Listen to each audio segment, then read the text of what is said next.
नमस्कार, जय हिंद साथियों। स्वागत है आप सभी का यूट्यूब चैनल अभिषेक जीएस एकेडमी में। साथियों, हम आशा करते हैं कि आप सभी लोग बहुत अच्छे होंगे। आज के वीडियो में हम लोग बात करेंगे घटना चक्र के वीडियो प्रैक्टिस सेट नंबर 1 को सॉल्व करेंगे, जिसके अंतर्गत हम लोग आज सिर्फ हिंदी सेक्शन को कवर करेंगे। आइए चलिए वीडियो शुरू करते हैं। वीडियो शुरू करने से पहले आप सभी से एक रिक्वेस्ट है कि चैनल पे जो लोग भी नए हों प्लीज़ चैनल को लाइक, सब्सक्राइब और कमेंट ज़रूर करें और वीडियो के अंत तक ज़रूर बने रहें। चलिए आज का पहला प्रश्न देखते हैं।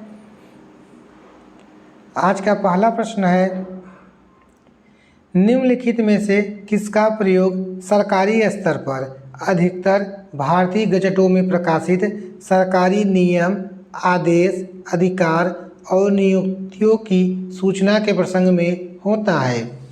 ऑप्शन ए कार्यालय आदेश, ऑप्शन बी अधिसूचना, ऑप्शन सी ज्ञापन, ऑप्शन डी परिपत्र। यहाँ पे ऑप्शन सही होगा आपका बी अधिसूचना।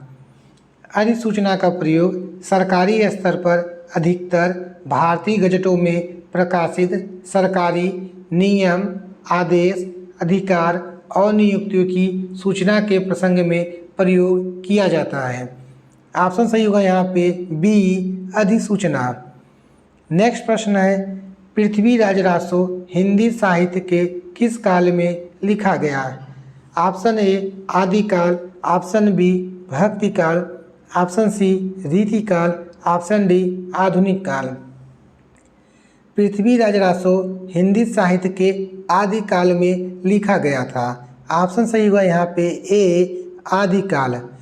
पृथ्वीराज रासो के रचनाकार हैं चंद्रप्रदायी।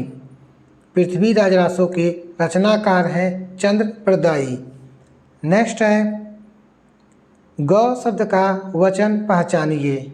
ऑप्शन ए सदा बहुवचन, ऑप्शन बी एक वचन, ऑप्शन सी बहुवचन, ऑप्शन डी सदा एक वचन। गौ शब्द का वचन पहचानिए। यहाँ पे ऑप्शन सही होगा आपका बी एक वचन। गौ शब्द का गौ कौन सा शब्द है? एक वचन है। गौ शब्द एक वचन है और गौ शब्द का जो बहुवचन होता है वह होता है गौवे। क्या होता है? गौवे।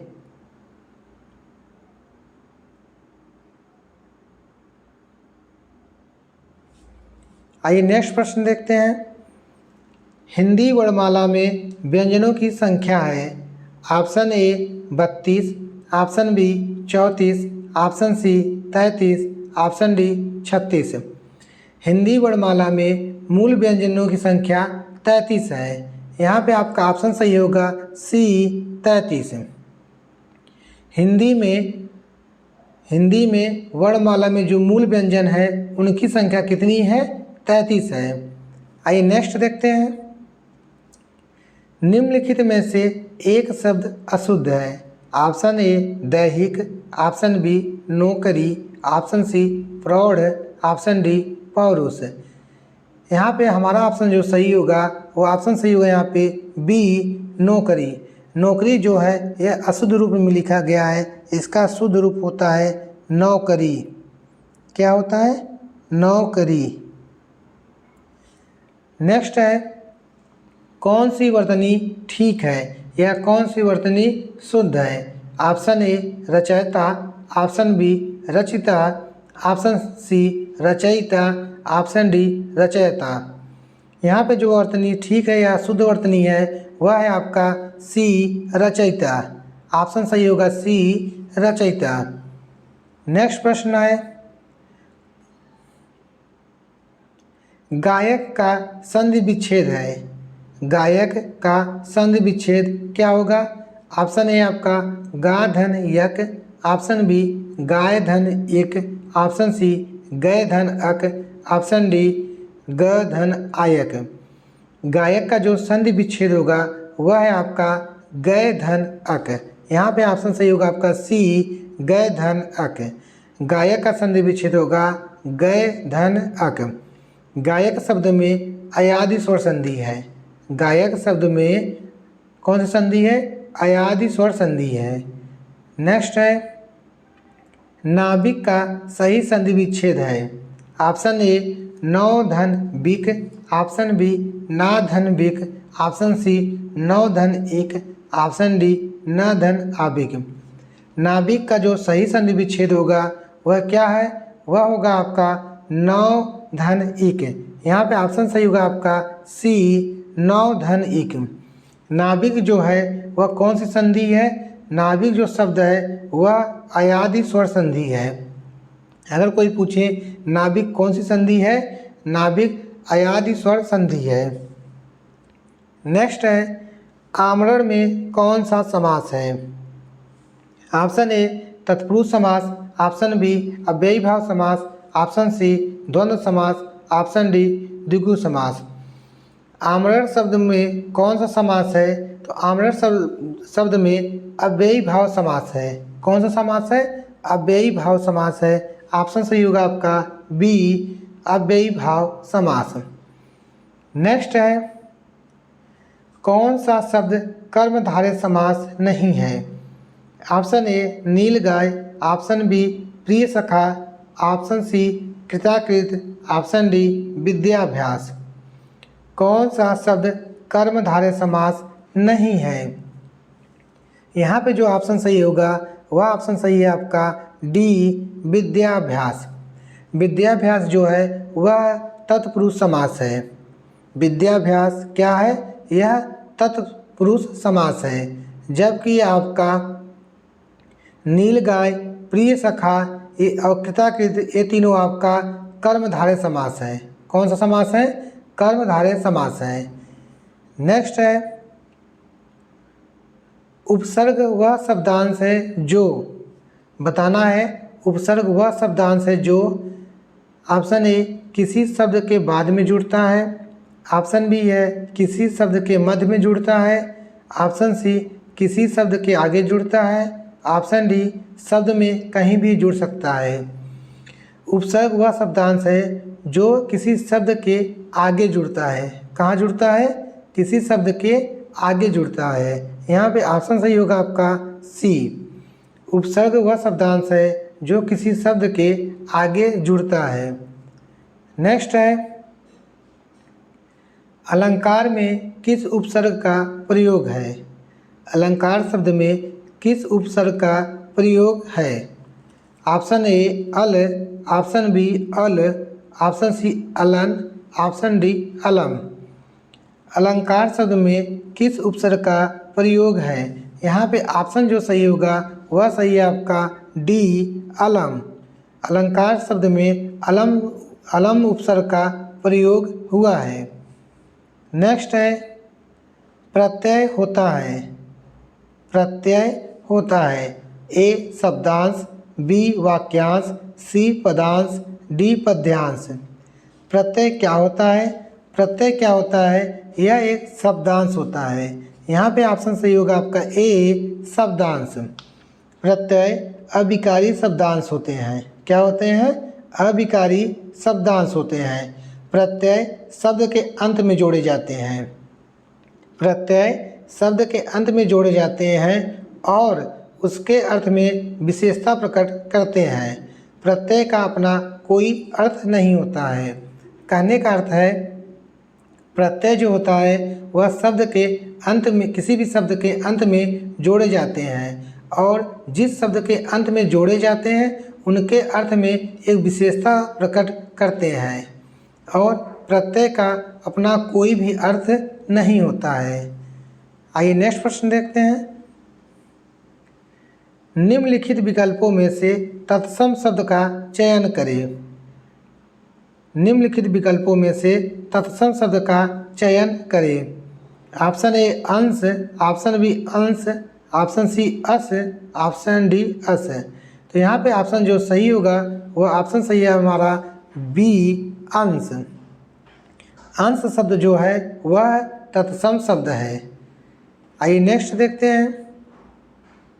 ऐसे शब्द जो संस्कृत और प्राकृतिक से विकृत होकर हिंदी में आए हैं उन्हें कहते हैं।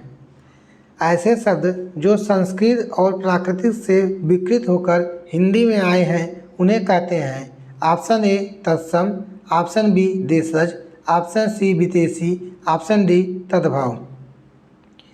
ऐसे शब्द जो संस्कृत और प्राकृत से विकृत होकर हिंदी में आए हैं उन्हें तद्भव कहते हैं। क्या कहते हैं? तद्भव कहते हैं। यहाँ ऑप्शन सही होगा आपका डी। ऐसे शब्द जो संस्कृत और प्राकृतिक से विकृत होकर हिंदी में आए हैं उन्हें तद्भव कहते हैं। और जो शब्द संस्कृत भाषा से हिंदी में आए हैं और ज्यों का त्यों प्रयोग होते हैं उन्हें तत्सम कहते हैं। जो शब्द संस्कृत भाषा से हिंदी में आए हैं और ज्यों का त्यों प्रयुक्त होते हैं उन्हें तत्सम कहते हैं। क्या कहते हैं? तत्सम। जब कोई शब्द संस्कृत भाषा से हिंदी भाषा में आया हो और वह ज्यों का त्यों प्रयोग होने लगा हो तो उस शब्द को हम लोग तत्सम कहते हैं। आइए नेक्स्ट देखते हैं। निम्नलिखित में से गेहूं शब्द का तत्सम शब्द कौन सा है? निम्नलिखित में से गेहूं शब्द का तत्सम शब्द कौन सा है? ऑप्शन ए गृध्र, ऑप्शन बी गोधूम, ऑप्शन सी गो, ऑप्शन डी ग्रंथि। गेहूं शब्द का तत्सम शब्द कौन सा है? गेहूं शब्द का तत्सम रूप क्या है? गोधूम। ऑप्शन सही होगा यहाँ पे बी गोधूम। नेक्स्ट है निम्नलिखित में कौन सा शब्द तद्भव है? ऑप्शन ए जल, ऑप्शन बी नग्न, ऑप्शन सी तीन, ऑप्शन डी भ्रमर। यहाँ पे ऑप्शन जो सही होगा वह होगा आपका सी तीन। तीन जो शब्द है वह आपका तद्भव शब्द है। तीन जो है वह आपका तद्भव शब्द है।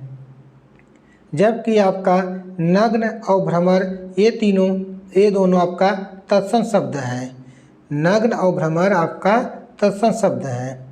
नेक्स्ट है निम्न में से संज्ञा शब्द है। ऑप्शन ए आप, ऑप्शन बी चलना, ऑप्शन सी आकाश, ऑप्शन डी लंबा। निम्न में से संज्ञा शब्द कौन सा है? यहाँ पे जो ऑप्शन सही होगा आपका वह ऑप्शन सही है आपका सी आकाश। आकाश जो है वह आपका संज्ञा है। आकाश क्या है? संज्ञा है। अब संज्ञा किसे कहते हैं? संज्ञा किसी व्यक्ति, स्थान, वस्तु तथा नाम के गुण धर्म स्वभाव का बोध कराने वाले शब्द को संज्ञा कहते हैं। फिर से देखिए संज्ञा किसे कहते हैं? किसी व्यक्ति, स्थान, वस्तु तथा नाम के गुण धर्म स्वभाव का बोध कराने वाले शब्द को संज्ञा कहते हैं। यहाँ पे ऑप्शन सही होगा आपका सी आकाश। नेक्स्ट है क्रिया से बनने वाली भाववाचक संज्ञा है। ऑप्शन ए थकावट, ऑप्शन बी बुराई, ऑप्शन सी आलस, ऑप्शन डी बुढ़ापा। यहाँ पे जो ऑप्शन सही होगा वह ऑप्शन सही है आपका ए थकावट। थकावट जो है वह एक भाववाचक संज्ञा है। क्रिया से बनने वाली भाववाचक संज्ञा आपका क्या है? थकावट है। आइए नेक्स्ट देखते हैं। उसने पत्र लिखा रेखांकित शब्द का सर्वनाम भेद है। उसने पत्र लिखा रेखांकित शब्द का सर्वनाम भेद है। ऑप्शन ए निजवाचक सर्वनाम, ऑप्शन बी पुरुषवाचक सर्वनाम, ऑप्शन सी निश्चयवाचक सर्वनाम, ऑप्शन डी संबंधवाचक सर्वनाम। यहाँ पे ऑप्शन जो सही होगा आपका वह है आपका बी पुरुषवाचक सर्वनाम। उसने पत्र लिखा, उसने जो शब्द है वह पुरुषवाचक सर्वनाम है। अगर हम लोग सर्वनाम के भेद देखेंगे तो सर्वनाम के 6 भेद होते हैं। पहला आपका है पुरुषवाचक सर्वनाम, दूसरा निश्चयवाचक सर्वनाम, तीसरा अनिश्चयवाचक सर्वनाम, चौथा संबंधवाचक सर्वनाम, पांचवा आपका प्रश्नवाचक सर्वनाम, छठा आपका है निजवाचक सर्वनाम। यहाँ पे जो ऑप्शन सही होगा आपका होगा बी पुरुषवाचक सर्वनाम। नेक्स्ट है जिस विकारी शब्द से संज्ञा की व्याप्ति मर्यादित होती है उसे कहते हैं। प्रश्न ध्यान से देखिए। जिस विकारी शब्द से संज्ञा की व्याप्ति मर्यादित होती है उसे कहते हैं। ऑप्शन ए विशेष्य, ऑप्शन बी विशेषण, ऑप्शन सी विशेषण एवं विशेष्य। ऑप्शन डी विशिष्ट। यहाँ पे ऑप्शन जो सही होगा वह है आपका बी विशेषण। जिस विकारी शब्द से संज्ञा की व्याप्ति मर्यादित होती है उसे विशेषण कहते हैं। क्या कहते हैं? विशेषण। नेक्स्ट है क्रिया के मूल रूप को क्या कहते हैं? ऑप्शन ए पद, ऑप्शन बी रूप, ऑप्शन सी धातु, ऑप्शन डी शब्द। क्रिया के मूल रूप को क्या कहते हैं? क्रिया के मूल रूप को धातु कहा जाता है। क्या कहा जाता है? धातु। ऑप्शन यहाँ पे सही होगा सी। नेक्स्ट है जिन शब्दों में लिंग, वचन, कारक आदि के कारण कोई परिवर्तन नहीं होता वह कहलाते हैं। क्या कहलाते हैं? ऑप्शन ए आपका क्रिया कहलाते हैं, ऑप्शन बी वचन कहलाते हैं, ऑप्शन सी अव्यय कहलाते हैं, ऑप्शन डी वाच्य कहलाते हैं।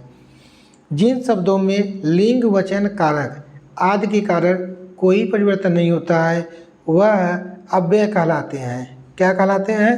अव्यय। ऑप्शन सही होगा आपका सी अव्यय। नेक्स्ट है राम धीरे धीरे पढ़ता है में कौन सा अव्यय है? ऑप्शन ए संबंध बोधक अव्यय, ऑप्शन बी क्रिया विशेषण अव्यय, ऑप्शन सी समुच्चय बोधक अव्यय, ऑप्शन डी विस्मयादि बोधक अव्यय। राम धीरे धीरे पढ़ता है इसमें कौन सा विशेषण है? राम धीरे पढ़ता है इसमें कौन सा अव्यय है? इसमें कौन सा अव्यय है? इसमें आपका अव्यय है क्रिया विशेषण अव्यय। ऑप्शन सही होगा यहाँ पे बी क्रिया विशेषण अव्यय। राम धीरे धीरे पढ़ता है वाक्य में क्रिया विशेषण अव्यय है। नेक्स्ट है इनमें से अरण्य का शब्द का पर्यायवाची शब्द है। इनमें से अरण्य शब्द का पर्यायवाची शब्द है। ऑप्शन ए कांतार, ऑप्शन बी आभारी, ऑप्शन सी कुलीन, ऑप्शन डी सस्य। यहाँ पे ऑप्शन सही होगा आपका क्या होगा? ऑप्शन सही होगा आपका यहाँ पे ए कांतार। यहाँ पे ऑप्शन जो सही होगा वह क्या होगा? कांतार। ऑप्शन सही होगा आपका ए। क्योंकि अरण्य के जो पर्यायवाची शब्द होते हैं वह होते हैं आपका अटवी, कानन, जंगल, वन, कांतार। यहाँ पे इसलिए आपका ऑप्शन सही होगा ए कांतार। नेक्स्ट है कमल का पर्यायवाची निम्नलिखित में से कौन सा है? ऑप्शन ए तरंगड़ी, ऑप्शन बी सरोज, ऑप्शन सी तड़ाग, ऑप्शन डी मृगांक। कमल का पर्यायवाची निम्नलिखित में से कौन सा है? यहाँ पे आपका ऑप्शन सही होगा बी सरोज। सरोज जो शब्द है वह कमल शब्द का पर्यायवाची है। नेक्स्ट है अध का विलोम है। अध का विलोम है। ऑप्शन ए पूर्ण, ऑप्शन बी समाप्त, ऑप्शन सी रति, ऑप्शन डी खत्म। अध का जो विलोम है वह है पूर्ण। ऑप्शन आ सही होगा यहाँ पे ए पूर्ण। नेक्स्ट है जागृत का विलोम है। ऑप्शन ए निद्रा, ऑप्शन बी सुस्त, ऑप्शन सी सुप्त, ऑप्शन डी सुसुप्ति। जागृत का विलोम होता है क्या होता है? सुप्त होता है। यहाँ पे सही होगा ऑप्शन कौन सा होगा? सी। जागृत का विलोम सुप्त होता है। क्या होता है? सुप्त। नेक्स्ट है मैंने खाली स्थान में सोचा कि भला ऐसा क्यों होता है, उचित शब्द से रिक्त स्थान भरिए। ऑप्शन ए आपका अंतःकरण, ऑप्शन बी है मन, ऑप्शन सी है चित्त, ऑप्शन डी है आत्मा। तो यहाँ खाली स्थान पे क्या भरा जाएगा? यहाँ खाली स्थान पे भरा जाएगा मन। तो शब्द पूरा मिलके बन जाएगा आपका मैंने मन में सोचा कि भला ऐसा क्यों होता है। तो यहाँ पे ऑप्शन सही होगा आपका बी मन। नेक्स्ट है संगीत द्वारा व्यक्ति का प्रभावित होता है। ऑप्शन ए अधिकार, ऑप्शन बी कर्तव्य, ऑप्शन सी शरीर, ऑप्शन डी आचरण। संगीत द्वारा व्यक्ति का क्या प्रभावित होता है? आचरण प्रभावित होता है। यहाँ पे ऑप्शन सही होगा आपका डी आचरण। संगीत द्वारा व्यक्ति का आचरण प्रभावित होता है। नेक्स्ट है, जिसकी आशा न की गई हो के लिए उपयुक्त एक शब्द है। ऑप्शन ए आशातीत, ऑप्शन बी अप्रत्याशित, ऑप्शन सी आशान्वित, ऑप्शन डी प्रत्याशा। जिसकी आशा न की गई हो के लिए एक उपयुक्त एक शब्द है, वह कौन सा शब्द है? वह शब्द है आपका अप्रत्याशित। यहाँ पे ऑप्शन सही होगा आपका बी अप्रत्याशित। नेक्स्ट है, जिसके हाथ में चक्र है, इस वाक्यांश के लिए एक सार्थक शब्द का चयन कीजिए। जिसके हाथ में चक्र है, इस वाक्यांश के लिए एक सार्थक शब्द का चयन कीजिए। ऑप्शन ए चंद्रशेखर, ऑप्शन बी चक्रपाणी, ऑप्शन सी चक्रधर, ऑप्शन डी चंद्रचूड़। जिसके हाथ में चक्र है उसे चक्रपाणी कहते हैं। जिसके हाथ में चक्र है उसे चक्रपाणी कहते हैं। चक्रपाणी का जो अर्थ होता है वह है विष्णु। यहाँ पे ऑप्शन सही होगा आपका बी चक्रपाणी। जिसके हाथ में चक्र होता है उसे चक्रपाणी कहते हैं और चक्रपाणी का अर्थ होता है विष्णु।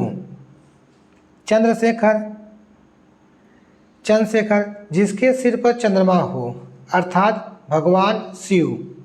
चंद्रशेखर का अर्थ होता है जिसके सिर पर चंद्रमा हो अर्थात भगवान शिव।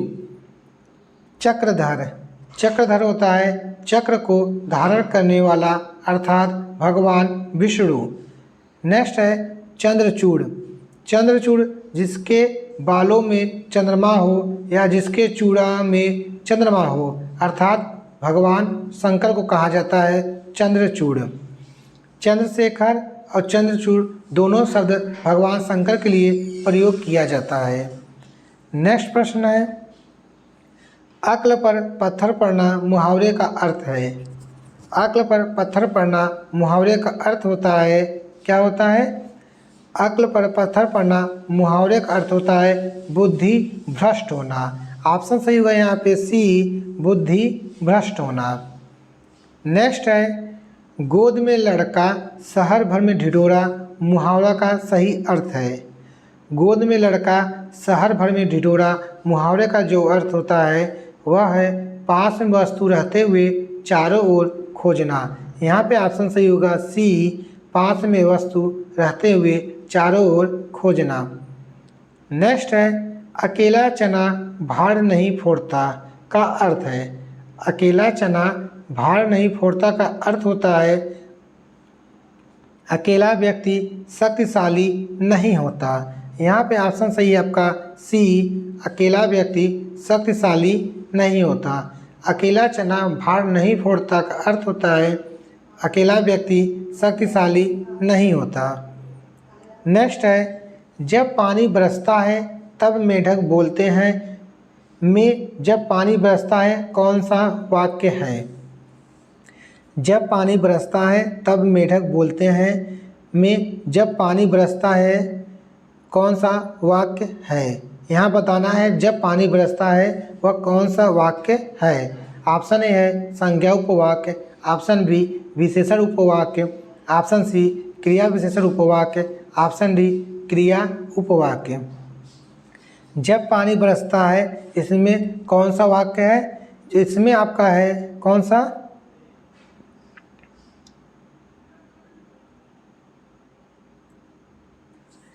तो यहाँ पे जब पानी बरसता है इसमें कौन सा वाक्य है? इसमें आपका क्रिया विशेषण उपवाक्य। यहाँ पे ऑप्शन सही होगा आपका सी क्रिया विशेषण उपवाक्य। नेक्स्ट है,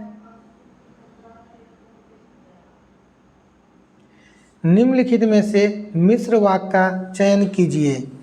निम्नलिखित में से मिश्र वाक्य का चयन कीजिए। यहाँ पहला ऑप्शन है आपका प्रातः काल होने पर चिड़ियाँ चहचहाने लगती हैं। दूसरा ऑप्शन है सुबह पहली बस पकड़कर शाम तक लौट जाओ। तीसरा है ऑप्शन जो विद्यार्थी परिश्रमी है वह अवश्य सफल होगा। चौथा है आपका राजकुमार ने भाई को मार डाला और स्वयं राजा बन गया। तो यहाँ पे जो मिश्र वाक्य है वह है आपका जो विद्यार्थी परिश्रमी है वह अवश्य सफल होगा। यहाँ पे ऑप्शन सही होगा आपका सी, जो विद्यार्थी परिश्रमी है वह अवश्य सफल होगा। यह आपका मिश्र वाक्य है। नेक्स्ट है, मैंने विद्यालय जाना है, वाक्य में अशुद्ध अंश क्या है? यहाँ पे आपका है ऑप्शन ए मैंने, ऑप्शन बी विद्यालय, ऑप्शन सी जाना, ऑप्शन डी है। मैंने विद्यालय जाना है, वाक्य में अशुद्ध वाक्य है आपका या अंश है वह है आपका मैंने। ऑप्शन सही होगा यहाँ पे ए मैंने। मैंने के स्थान पे यहाँ पे प्रयोग होगा मुझे विद्यालय जाना है।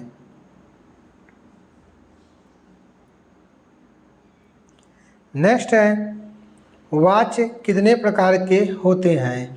वाच्य कितने प्रकार के होते हैं? Option A 4, option B 2, option C 3, option D 5।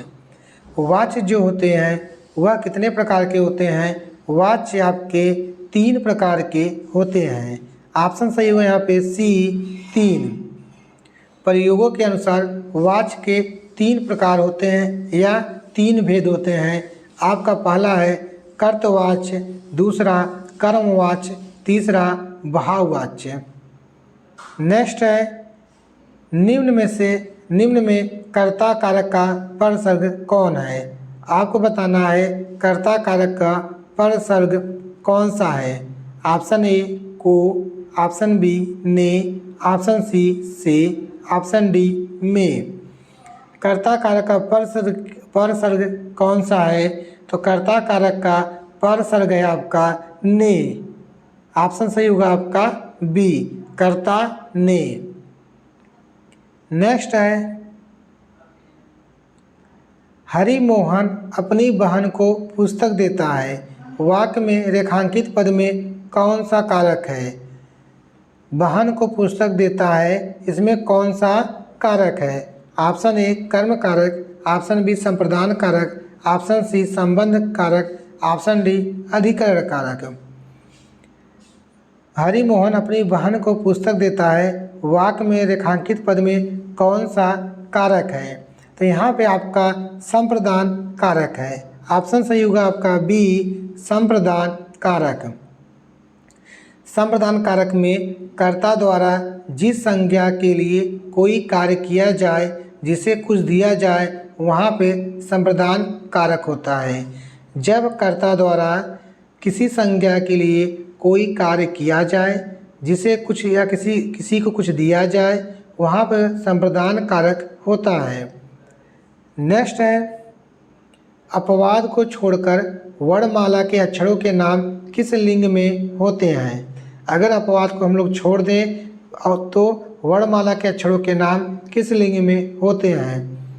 Option A पुल्लिंग, ऑप्शन बी स्त्रीलिंग, ऑप्शन सी नपुंसक लिंग, ऑप्शन डी उभय लिंग। तो यहाँ पे ऑप्शन जो सही होगा आपका होगा ए पुल्लिंग। वर्णमाला के अक्षरों के नाम किस लिंग में होते हैं? तो पुल्लिंग में होते हैं। सामान्यतः वर्णमाला के अक्षरों के नाम पुल्लिंग में होते हैं। आइए नेक्स्ट देखते हैं, निम्नलिखित में स्त्रीलिंग शब्द हैं। ऑप्शन ए जवाब, ऑप्शन बी गुलाब, ऑप्शन सी हिसाब, ऑप्शन डी शराब। इसमें बताना है कौन सा शब्द स्त्रीलिंग है। यहाँ पे ऑप्शन सही होगा यहाँ पे डी शराब। शराब जो शब्द है वह अरबी भाषा का स्त्रीलिंग शब्द है। शराब अरबी भाषा का स्त्रीलिंग शब्द है। जबकि आपका जवाब है जो शब्द वह फारसी भाषा का पुल्लिंग शब्द है। जवाब फारसी भाषा का पुल्लिंग शब्द है। गुलाब अरबी भाषा का पुल्लिंग शब्द है। हिसाब अरबी भाषा का पुल्लिंग शब्द है। एक बार फिर से ध्यान से देखिए, शराब शब्द जो है वह अरबी भाषा का स्त्रीलिंग शब्द है। जवाब फारसी भाषा का पुल्लिंग शब्द है। गुलाब अरबी भाषा का पुल्लिंग शब्द है। हिसाब अरबी भाषा का पुल्लिंग शब्द है। आइए नेक्स्ट देखते हैं, क्रिया के उस रूपांतर को क्या कहते हैं जिससे उसके कार्य व्यापार के समय और उसकी पूर्ण अथवा अपूर्ण अवस्था का बोध हो। प्रश्न बार फिर से देखिए, क्रिया के उस रूपांतर को क्या कहते हैं जिससे उसके कार्य व्यापार के समय और उसकी पूर्व अथवा अपूर्ण अवस्था का बोध हो। ऑप्शन ए संज्ञा कहते हैं उसको, ऑप्शन बी परिमाण बोधक विशेषण कहते हैं, ऑप्शन सी अव्यय कहते हैं, ऑप्शन डी काल कहते हैं। तो क्या कहते हैं, तो उसे कहते हैं काल। यहाँ पे ऑप्शन सही होगा आपका डी काल। काल के 3 प्रकार होते हैं। पहला आपका है वर्तमान काल, दूसरा भूतकाल, तीसरा भविष्यत काल। नेक्स्ट है राधा बहुत ही सुंदर लड़की है, वाक्य में कौन सा विशेषण है। राधा बहुत ही सुंदर लड़की है, वाक्य में कौन सा विशेषण है। ऑप्शन ए आपका परिमाणवाचक विशेषण, ऑप्शन बी संख्यावाचक विशेषण, ऑप्शन सी गुणवाचक विशेषण, ऑप्शन डी सार्वनामिक विशेषण। ऑप्शन ई है इनमें से कोई नहीं। राधा बहुत ही सुंदर लड़की है, इसमें कौन सा विशेषण है, तो इसमें आपका विशेषण है गुणवाचक विशेषण। यहाँ पे ऑप्शन सही है आपका सी गुणवाचक विशेषण। राधा बहुत ही सुंदर लड़की है, यह गुणवाचक विशेषण शब्द है। नेक्स्ट है अधोलिखित में वर्तनी की दृष्टि से एक शब्द अशुद्ध है। यहाँ बताना है कौन सा शब्द अशुद्ध है। अंतर्धान, अनुगृहित, अध्यात्म, अधीन।